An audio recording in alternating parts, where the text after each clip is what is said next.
Hi guys, I wanted to show you, I just cut up the lonzino, which is the last video that I made about the capicollo to make out of the loin, the pork loin. Look at the beautiful color in it. It's ready to go. I just cut one open. It's been sitting now for the last about close to 7 weeks, 6.5, 7 weeks. It's nicely set.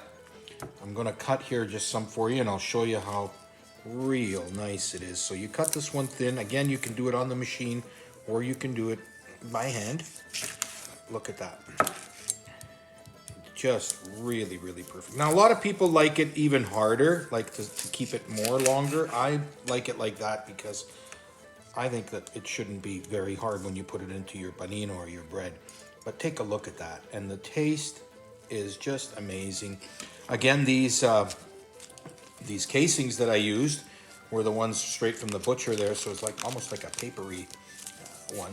If you look back at the video on how to make the capicollo with lonzino, which is the pork loins, then you can get them at Costco for about $22, $23, and I've made 4 pieces about that size, so you'll get 4 out of one of those loins. So you go out, figure it out how much it's going to cost you at the store to buy a piece of capicollo like that. It'll be at least 40 bucks, 30, 40 bucks. So you're getting yourself a great deal. The taste, oh my God, is amazing.